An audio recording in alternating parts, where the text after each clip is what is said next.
Okay, welcome back.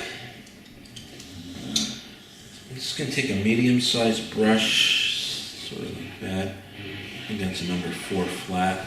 And I'm going to get some of this green that's in the foreground. So I'm going to just take some yellow, take some of my dark green here, and I'm going to get it on there and see. It's not bad. I think I'm going to go a little bit lighter.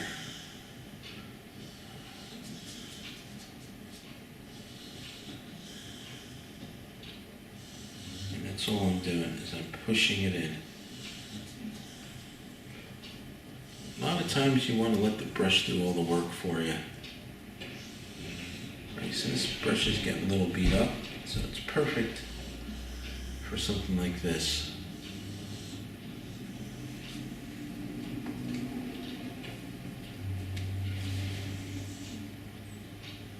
And I'm going to get that a little bit lighter on the edge. Now, that was a mistake. I had too much white on the brush, but I want to get some yellow in there because I want to get a little separation from these bushes from what's happening there in the grass.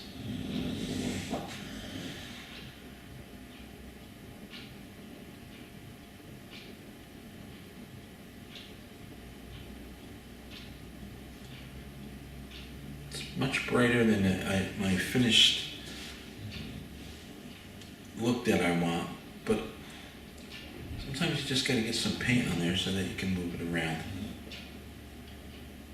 So I'm going to take some of that, break up this edge.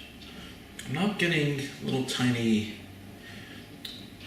leaves, and not that that could help the painting, but right now, again, this little green thing down here, it's not the focal point of this.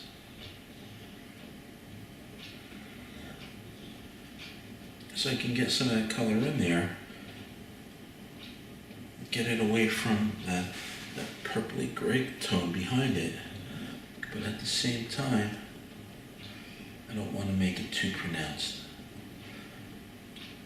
Sometimes we can balance our painting out right now while we're painting it, and if we're lucky enough and skilled enough, we can get that painting, that balance right now.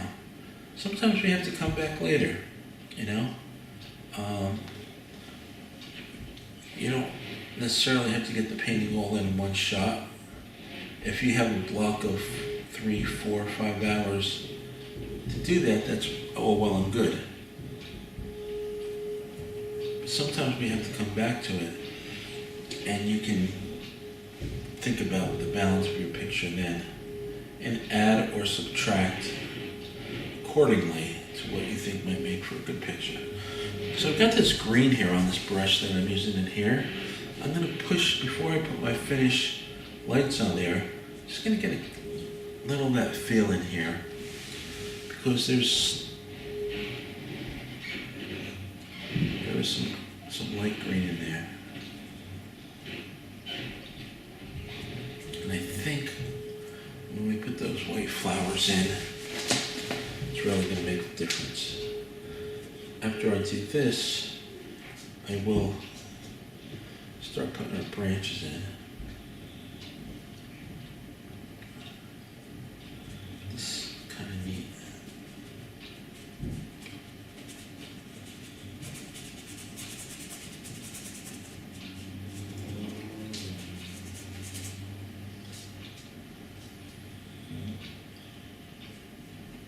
It's not a green tree.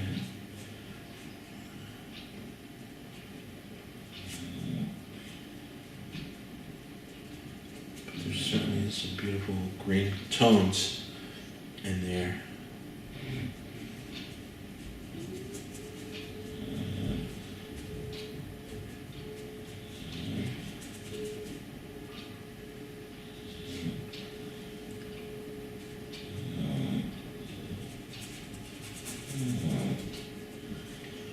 Okay.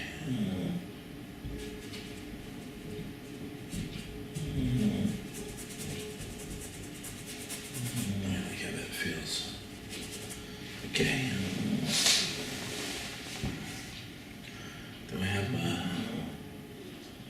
some green on this brush.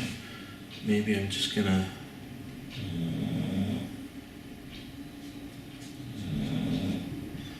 push some stuff in here. Again, this is the closest you'll see me painting to with a fan brush is a beat up number 4 flat. Just because I see some of that color in here, it doesn't hurt. Put it to use. Now,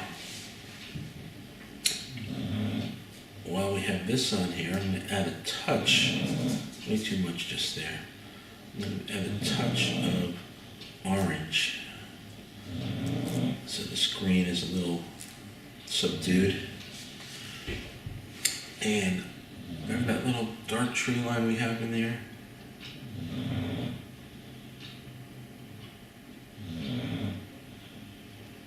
Let's make that look springtime.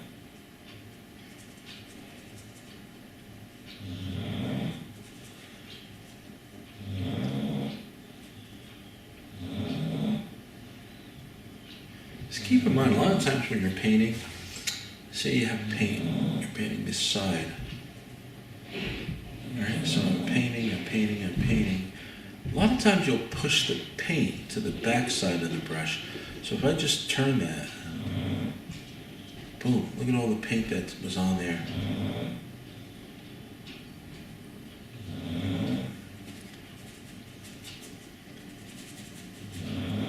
Alright, now that starts to look like springtime. Maybe later on I'll put a little white bush in here. Who knows? But I do know one thing. I'm not painting every leaf because this is back there. It's just some color up at the edge of those at the edge of those bushes, trees. Am I going to have some in there? Absolutely. Do I have to make them as defined? Why not? Let's see what it looks like. So I have some little things on the edge here. Some little shapes.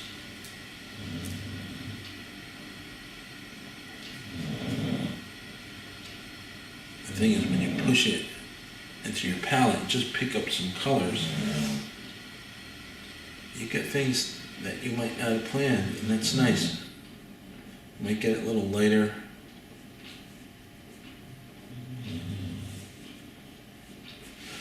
I think at some point I'll restate the darks at the edge here.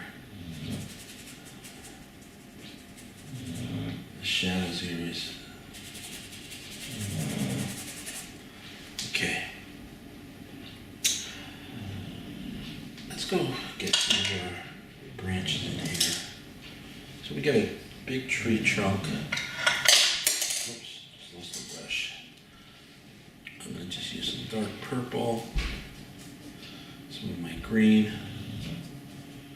It's going to give me a nice dark tone. It's looking a little too purple. This is where having a little blackout on the palette would have the job. So I kind of see my trunk in about here like this, and thins out.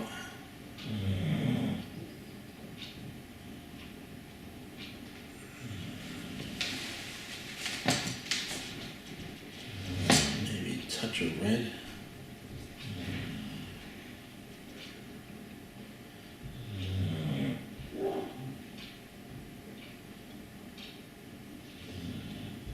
So we gotta get thicker as we go down, and then as we go up on that branch, we go up on that trunk. Oops, way too thick, but I can hide that with some leaves later. So as we go up,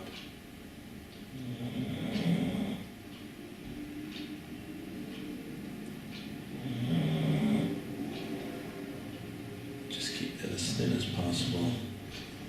We're going to get some branches coming off of that.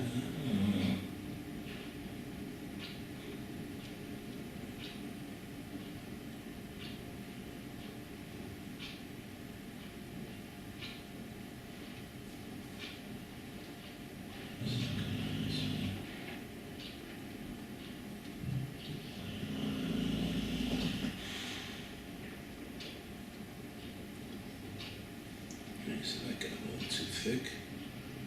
I can thin that out.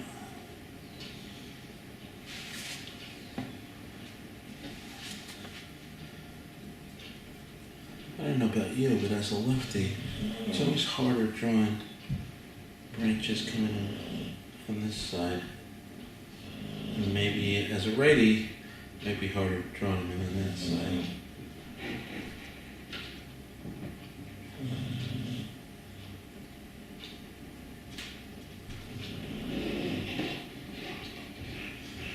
Now we have some branches coming just off these branches. I'm just using a flat. This is one of the brushes from our acrylic paint series, and it's really nice. I've used it a couple times now, and it's holding its shape, and it gives me a nice simple flat.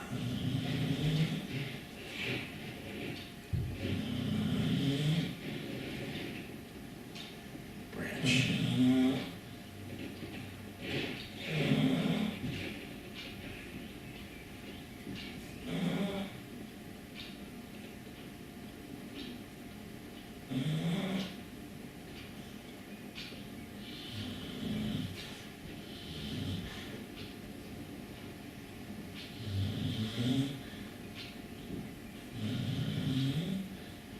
Okay, I have a couple in now. I certainly can put more in later on in the painting, but it's almost enough that I need to start my next segment.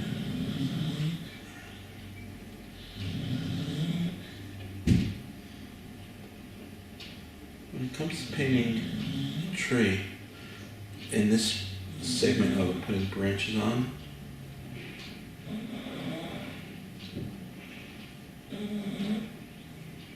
there's always the concept that just enough.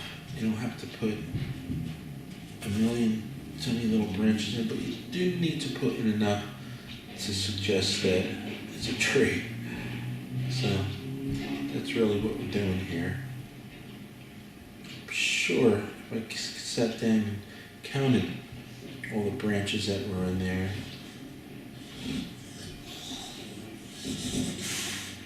I wouldn't have enough time in the day to paint them all. So I just do my best. All right, I'm gonna leave that like that, but I do have some little shapes now. Oh, I have this flat that I want to start putting in.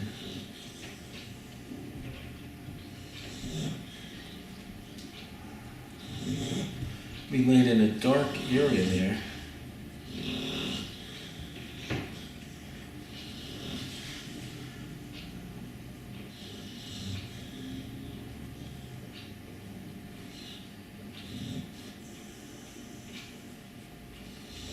And there's just a lot of this brush in front. That's why I didn't finish my paint, my fence, because I knew I'd probably be putting some things like this